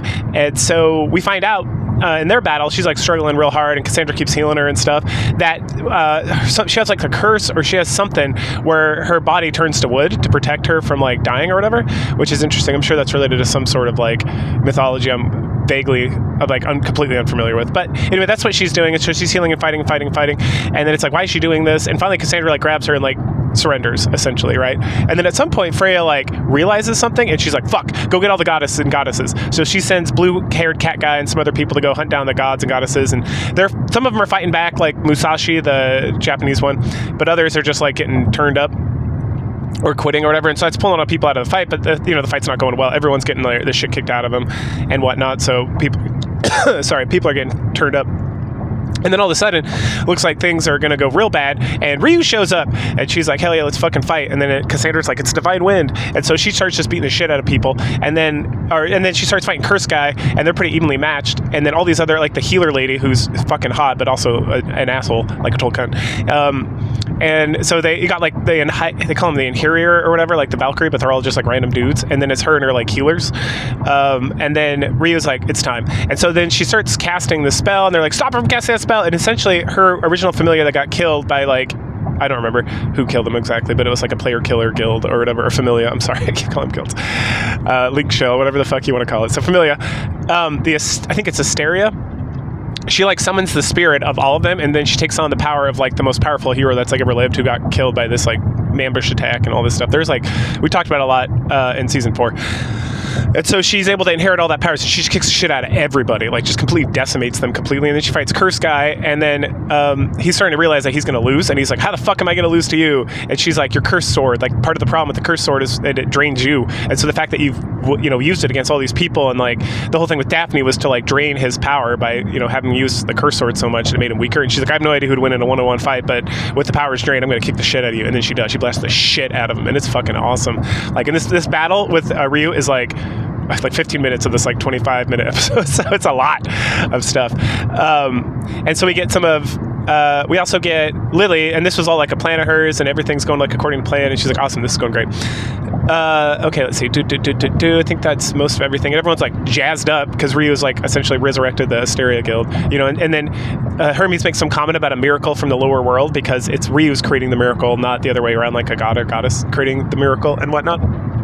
And we also find out Ryu's jumped from like level 4 to 6 because she just like never upgraded. She never leveled up, but she kept gaining like experience points. And the way that works in this world, you just like, you gain more and more like experience points in the back end, and then you have to get a god or goddess to like level you up. So someone clearly at some point went in there and like powered up. And because even when the Asteria Guild went down, she was like almost rank 5. So she's like the first person to ever rank up twice, because she's just been in so many battles, like season 4 and all the other shit she did, and killing that other guild that killed her guild and all that crazy nonsense. Anyway, so it's super badass. Like, this episode was fucking fly as fuck, man. Like, I think it's my favorite episode because it's just so baller, and even the bad guy's cool because he's not like an asshole. He's just kind of like doing his thing, right? And so he goes down, and then Ryu is like going on to the next thing, and then the priest lady is like freaking out and like screaming at like her subordinates because everyone's starting to lose, right? The people that are still left that are fighting like the quadruplets and everything, they're starting to like this chink in the it's like a chink in the armor, right? It's like a sign of weakness, and everyone's like, what the fuck? And so they're distracted, and they're the plan's not going exactly how they planned, so they start to question things, and then that Hestia's like group is able to like take advantage of that. So we get kind of shots bouncing around of people like fighting back and like resisting still, because we still have Musashi's we still have the Japanese girl who's part of the Hestia Familiar, who was originally part of the Japanese guild, and then we also have the Hermes guild lady who just went off on her own, and then we have Ryu, and then we have Belle, and there might be some others, I don't know. So they're starting to fight back as well and doing their thing. And then the Pinker lady's like, resurrect all these motherfuckers and get them back into this fight. We're not over yet. I will personally resurrect the Curse Guy. And then she's like getting super pissed off and starts to walk off. And then she hears like, oh no, like all her healers are getting destroyed. And she turns around and it's blonde-haired elf. And then he casts his like super attack on her, and that wraps up the episode. It's like the baller. And we all knew this was going to happen. Like, he's definitely got his other motivations for like what he's doing and his own thoughts about how this whole thing needs to be treated. So the elf guy continues to beat the shit out of the priestess lady, and then she has some sort of like golden shield or whatever, and then she's like, I am like the goddess, something, and the guy's like, that is blasphemy, you're nothing like the goddess, I'm going to destroy you because my man is much more intense than yours. And everyone's like, holy shit, he's doing this. And there's a whole conversation back and forth about how he's like a traitor to what Freya wants, but he's doing the right thing, and there's nothing nefarious about what he's doing. And again, it goes back to like, he has this like greater understanding of like what's going on and what needs to happen, and so he's doing that. And so he just completely decimates the healer lady, like just destroys her, and then Freya's like and then we get a shot of, and this is not in order, I'm just doing this as I remember, because again, these episodes are jam-packed full of shit. So then Ryu rushes in to Belle and is like, and then her and Thoros, they go back and forth a little bit, and then Mia shows up. That's right, fucking Mia shows up. and he's like, and we find out that she used to be the captain of Lady Freya's Familia, right? But then and then there's like a whole and then we get some like back and forth, because then we go to like the quadruplets or whatever, and there might even be 5 of them, to be completely honest. Anyway, the brothers, we'll just kind of call them the brothers. So we go back to the brothers, and there is the assassins show up, like the ladies from the inn, right? So like blonde-haired lady and the 2 cat girls, like Anya, and so they're like, hey, we're here and we're gonna start fighting as well. And let's see, who else is that? All that shows up? Yeah. So then we kind of bounce around, right? So but we get some past, so we find out that Loki sent her like wolf guy who got into a fight with Bell like the first season to grab Anya, drag her out of bed, take her to see Seer, and then hear Seer talking, right? And again, it's like the mirror of like the fake Seer is like, you know, it's actually Seer. It's like the persona of Seer is like she allowed it to completely take over her body. Her name's Horn. I finally heard, or I finally like registered in my brain, the aide de camp lady. All right, so then they bring Mia and everyone else because Loki goes to talk to Mia and she's like, hey, why don't you join this whole thing, right? And she's like, I made a contract, or I made a pact that I would not join unless Lady Freya or like Seer asked me to do it. And so she takes her to like unconscious Seer who's still like speaking and stuff, even though she's like in kind of like a comatose state. And she says, please, like, Mia, please save me for myself. And she's like, got it. And so she takes a shovel and just goes and starts fighting Ortho, and they're like evenly matched, and like they're having conversation back and forth, and Ortho's like, you've gotten weaker and I've gotten stronger, and she's like, I don't need a fucking like, I'm still gonna beat your little ass. She keeps calling him like Piggy, and I'm like, is he a pig man? Or is she just being an asshole? Anyway, while that's going on, Ryu is like healing Bell, and then we see blue-haired guy. He's like kind of waking up from like getting the shit kicked out of him from Bell, and he's kind of watching what's going on as well. And then Bell gets healed completely, and then Ryu is like, come on, we gotta go help Mia. And so right as he's about to go, she's like, I have a confession to make. I love you, and I know you can't reciprocate. And then they have a conversation about like Seer as well. Like, what's he gonna do with Seer? And he's like, I'm gonna break her heart again because she asked me to save her from herself and from her like wicked love or whatever. And she's like, got it. And then she confesses her feelings, and then they rush in to help Mia. Okay. Meanwhile, we get Hestia and I can't remember his name. It's something like Melchizedek or something, or Meshach. He's one of the, it's like those are the two like gods left, and so it's like his familia and her familia, and then like the randos like Ryu and the tavern people and stuff. And then there's a whole conversation about like, hey, can all these people like join this officially? And they're like, yeah, because so and so's from this familia, that person's from this familia, Mia's from the Freya familia, to be completely honest, and they're all there, right? It's like the reason Ryu can join is because she's like the spirit of the Astria familia, or like she resurrected. I don't know. It's kind of confusing, but like all these other goddesses like kind of like rolled in and just like standing in the back there, and so like technically they're a part of the crew as well. And so blue-haired cat guy has to like rush back because they're getting like the shit kicked out of them, and even like so for the brothers, the tavern people pass out earrings to those who are left, like the Japanese girl and the Ishtar lady who joined Hermes' familia. And everybody else, like the Fox lady and whatnot. And then Anya does like a super debuff like song, which debuffs everybody. And then the Fox lady's like, I'm going to level everybody up so there's even more. And like, you can't do that. There's a whole thing with like, if you do that, people are going to lose their minds or something. And this was like a big deal in like season 3 as well. So I don't remember exactly what the deal is, but there's like, for some reason they got to keep it like a super secret. But she's like, I don't care anymore. I'm doing it. And so she does like her 7 fox tail, like super buff, and then they just kick the shit. And then part of the brothers is that they're completely in syncs, right? So they have like perfect strategy. But then Lily runs up and she helps them like divide and conquer, and then they're able to defeat all 5 of them, which only leaves Ortho, who's fighting Mia, Ryu, and Bell. And then there's the cat brother guy, and Anya like swears she's going to defeat him, and he's like rushing back, and he's like, fucking Anya and stuff. So yeah, and then there's the blonde-haired elf who has like his own agenda that's going on, right? So I think I covered everything. It's a lot of fighting, which is fucking awesome as well. So yeah, pretty great. And we're rolling up into the penultimate episode, so let's see how this thing all resolves itself. But so far, fucking blast of a season. I'm liking a lot better than season 4. Season 4 was a lot of like sitting around in caves and stuff. I wasn't a huge fan of that, but anyway. Whew, fucking banger. So Jesus. So episode 14. All right. So we pick up. We start off with let's see. There's so much shit going on. Okay. So Bell and Mia and Ryu are fighting Orthoru, whatever his name is, and they're going fight. Meanwhile, lightning guy. Ooh, fuck.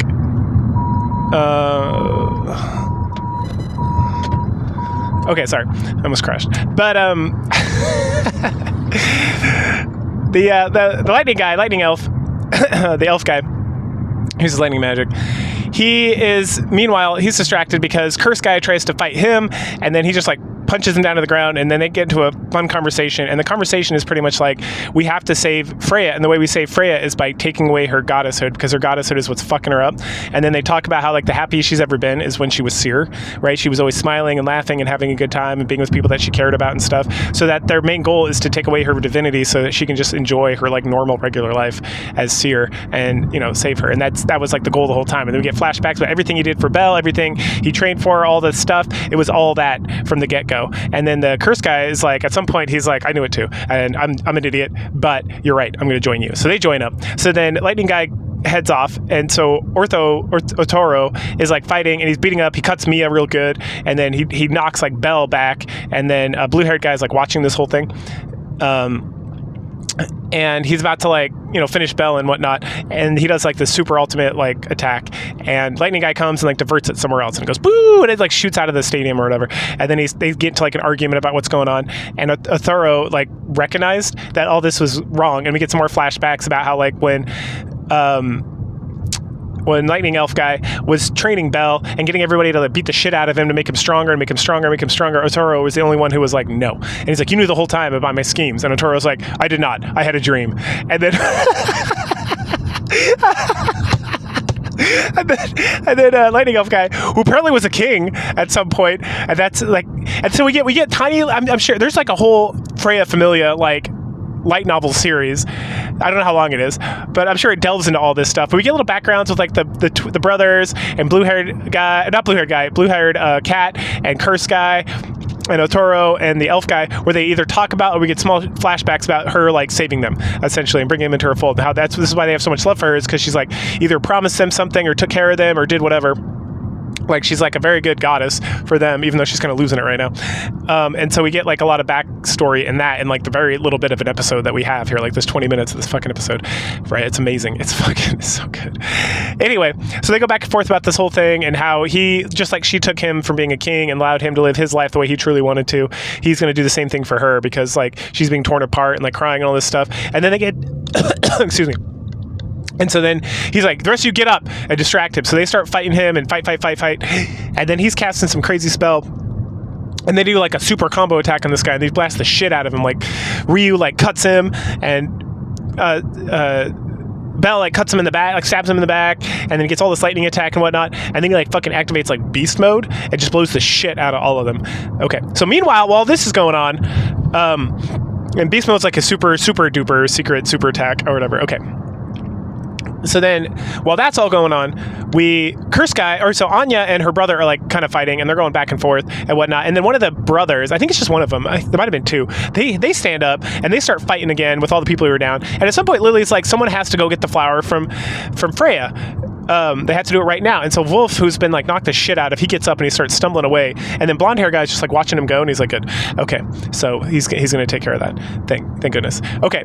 Blah, blah, blah, blah, blah. Oh, okay. So then Anya and her brother are like yelling at each other, and they're fighting and whatnot, and he's getting super pissed off. And then Curse Guy, and he like hits her real hard, and then Curse Guy shows up and helps her, and then they team up to fight this guy. And then we get a whole thing about how like the whole time he's like, I'm going to kill you, sister. I hate you, sister. Blah, blah, blah, blah, blah. And we find out that she used to be a member of the Freya Familia as well, and that she like left, and blue-haired guy like made a deal with Freya that he would become strong enough to cover for both of them, and that we find out that like the whole time he just wanted to protect his sister, because I guess their village got destroyed by some black dragon, and his whole goal in becoming stronger is he can go and kill the black dragon, because as long as the black dragon is alive, his sister will never truly be safe or something, and that he really loves Anya. And so she's crying about it, and she realizes at some point, because when the wolf guy from the Loki Familia grabbed her to go do Seer, and this is like again a flashback, there's so much goddamn stuff happening in this episode, this show, man. It's so good. It's so well written. He revealed that he's also like a tsundere, like her brother, and so he acts like he hates someone, but he actually loves them. And so this guy like loves his sister so much, and then at some point her and Anya and the curse guy are like yelling at him and like talking about how much he loves his sister and how he'd never do anything to harm her and all this stuff. And then they prove it in the way they're fighting, right? And then that he's like, that's it. The only way I can save my sister is by killing her. And then he activates some super powerful like blue magic, lightning, crazy looking goo magic attack. And we don't see the end result of that, because then like the credits roll after the beast mode, because we're switching back, and the whole time we're switching back and forth. Well, but at some point, I'm sorry, also, God, there's so much stuff. Hestia rolls up to Lily and wants to give her a rank up, but then Lily's like, don't worry about me, you got to do it to Belle, like you can't be over here. And then so her and Haruhime, the fox lady, they are going to go sneak over to Belle, give him a rank up so he can fight Otoro, because he has enough power to like rank up or something, or like so maybe he didn't get a rank up before, like he was rank 5, but he was like always rank 5. I could have sworn that what's her name ranked him up, but maybe not. Okay, so she can rank him up so that he can fight, and then Haruhime can use like a level up ability, but we don't see that in this episode. It's probably going to be the last episode, which is episode 15, going on after this. Okay, I think that's it. Oh no. So then we have the credits, and then after the credits, we see Otaro like standing there, and then Elf Guy's still standing there, and then he like shoves Elf Guy into the wall, and they're like yelling at each other about stuff, and he's going to like kill them all, and then like Belle and Ryu and Mamma Mia, they all like stand up ready to like fight to the death with this guy as he's like yelling at him and being like, I will do anything for the goddess and something and blah blah blah blah blah. And it's like badass as hell. Fucking great. So we pick up with the battle, and so fight, right? He uses beast mode, everyone's all jacked up and whatnot, and then Haruhime and Hestia run up, and Haruhime levels everybody up, so now we have level 8 Otaro, and then Mamma Mia, Ryu, and blonde-haired elf guy are all level 7 because they leveled up a level. And so they're all fight, and then Belle gets his like rank up. He doesn't rank up to level 6. He's still rank 5, but he gets up a little bit more. And so then he goes in there, and they fight. They're getting beat up. The blonde hair elf guy gets the shit kicked out of him, and Belle goes to like protect him, and then he uses like his ultimate spell to like his ultimate buffer spell on Belle, which gives him like all his lightning powers and whatnot. So now he's like a lightning Belle as well.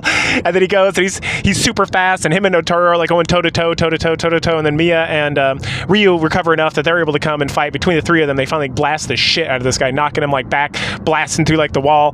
And then and part of that is because Belle's able to charge up his like charge up ability.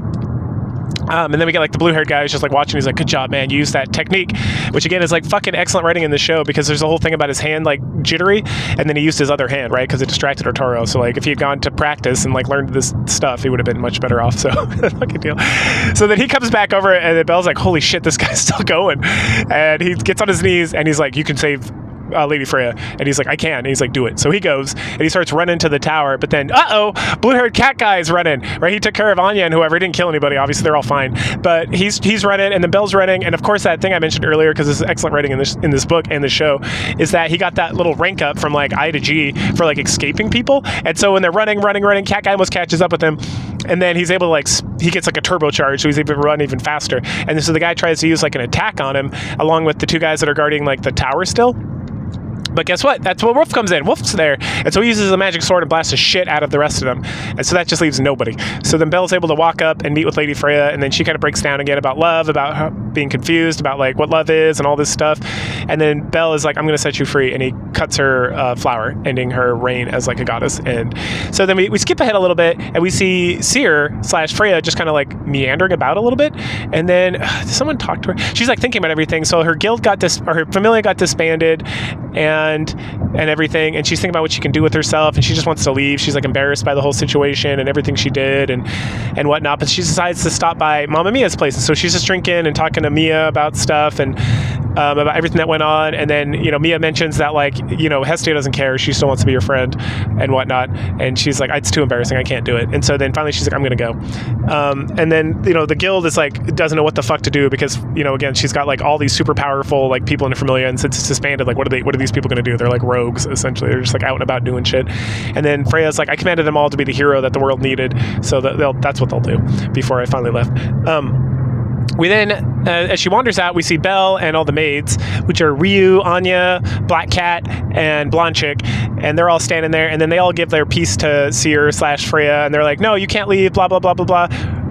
Or no, she says her piece to Belle, and then she turns, and then Ryu runs up and like slaps the shit out of her, and is like, "You can't just walk away without saying anything. We're like best friends. You saved my life, blah, blah, blah, blah, blah, blah, blah," which she did. So the way, in case you weren't following along with this, it's like season 5.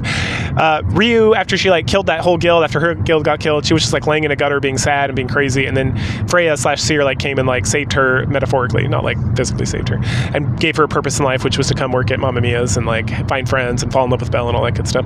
And so then the rest of the girls are like screaming at her and yelling at her about they got to be friends forever, and they love her, and they want to be a family again, and all this stuff. And then Belle goes up and says some like really awkward shit to her, like commanding her to stay here.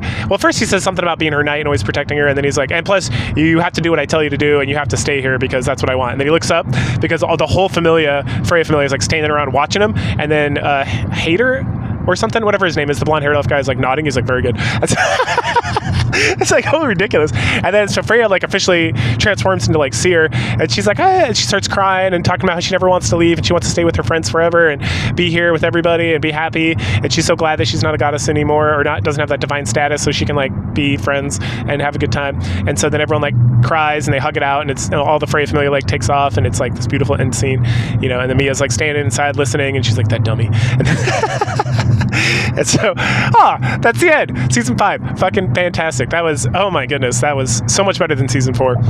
Like I said, season 4 kind of dragged. This was awesome. This was like so much shit, so fast, had awesome battles. I was almost kind of like, I don't know. They're not really dealing with the dungeon stuff, and that was like one of the nice things about season 4 is they dealt a lot with the dungeon stuff, but they kind of didn't as well. It was just like, I don't know. I wasn't a big fan of season 4, but this season like really pulled it together. Like there was a couple times I'm like, I'm kind of tired of this like Freya stuff, but it like pulled it all together in the end. It was fucking awesome. Highly recommended. This show all around forever. Like every season, even season 4 is like a banger compared to most stuff you're gonna watch. So yeah.